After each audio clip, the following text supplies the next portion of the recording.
So, well, welcome. Thank you so much for coming and joining the ranks of all of those who have come before. 37 years. It's a huge honor. Thank you. It is. So, 4 years ago, you guys were just hanging out, basically, right? I mean, you weren't a band 4 years ago. Mm-hmm.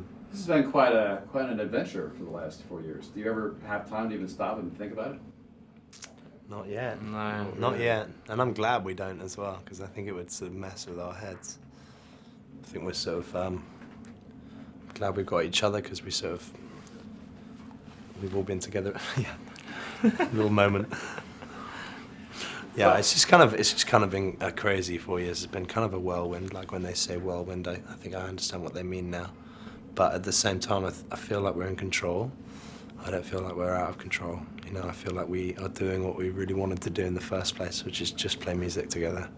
And that's what we set out to do, and that's what we're still doing. So, yeah, I mean, the response has been overwhelming, but not so overwhelming that I think we've changed in terms of, like, why we're doing it still. I think we try not to take stock, like Marcus said. We try not to take too much notice of what's happened, and we look forward and play each show as if it was our first, and with as much enthusiasm as we did when we first wrote these songs, and continue to write and don't try to compartmentalize or reflect, you know, like thinking that is a great period of our life. It's now what we do, and this is brilliantly what we get to do with our lives. And spending time on this train right now with some musicians who have been doing it for a lot longer than us, it's very inspirational. It's great to see how they've built it into their lives, and it's not just a flutter or like a party as such. It's a lifestyle. We're musicians, I suppose now, which is very strange to say because I don't really feel like it. no. We actually kind of met through a network of friends who were writing songs, and we were the backing band for a lot of these people, and that's kind of how I met these guys. And it's largely, I mean, these guys went to school together, but it's largely how we met each other. But like, people sort of talk about this sort of folk scene as if there was some sort of like secret bar where all these people met, and this. I mean, it never really happened. We got out on the road with Laura Marling initially. She actually gave us our first tour of the States. It was a joint headline with her and a guy called Johnny Flynn. But it was never like a scene how I think people would imagine it. That very word kind of instills a sort of picture in people's minds.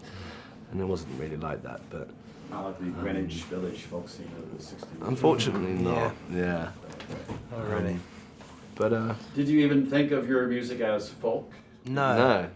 That's the thing, we never really did. We kind of, I guess the only way that we could describe our music as folk music if we wanted to was the fact that we have a banjo and the fact that we're more about people than music. So I guess like folk music, to me, it means it's music that's all about people, and so therefore about stories and about relationships.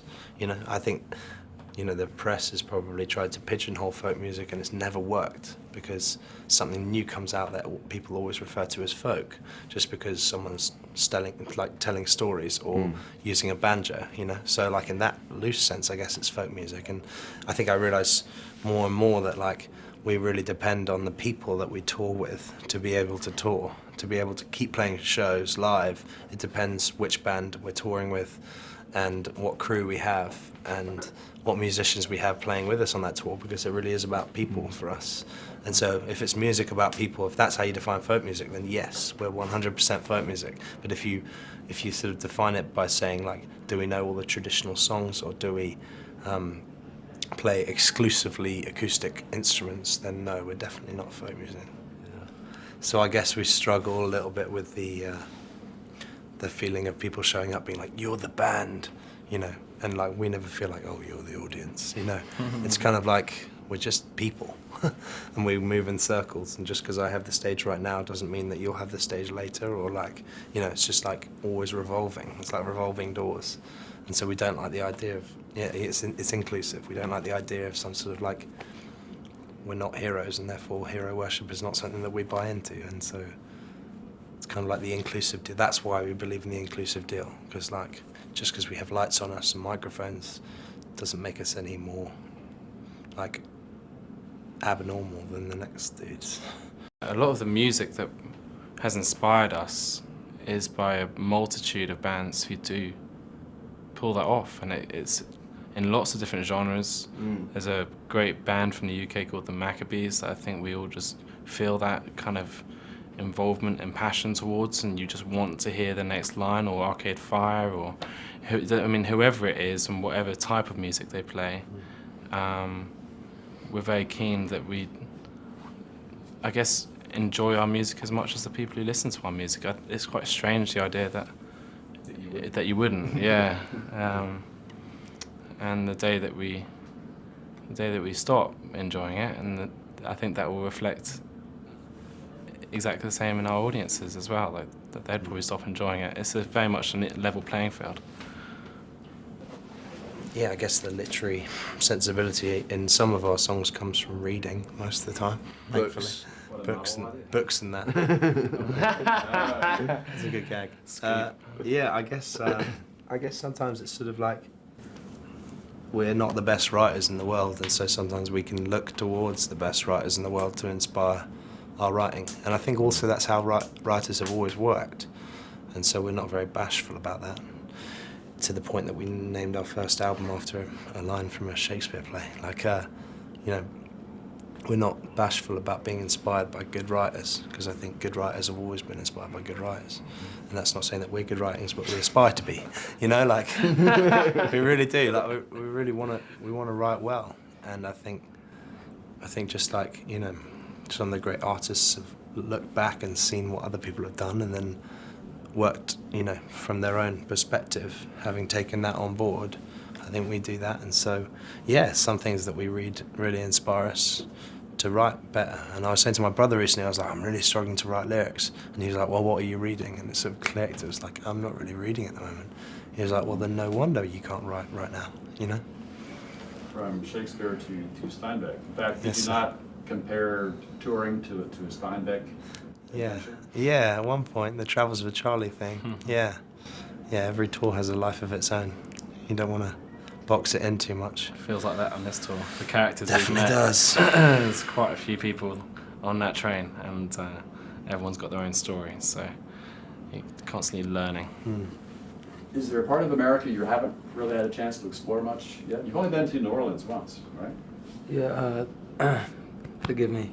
We've never really done the Southeast, like down Florida and South Carolina. We've done Atlanta once, I think. And but I think that Southeast and Northwest, like Alaska, I think those two corners. I think we've done a lot of everywhere else. Done New Orleans once, doing it again.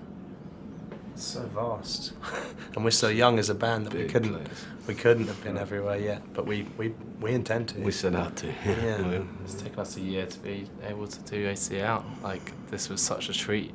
And when we first heard that it was on the cards, we were so excited. But the touring schedule to literally cover ground, to play shows, has left it till today for us to be able to honour, as it were. Well, it's not very difficult getting people to come back to Austin. It's just a matter of when. Yeah.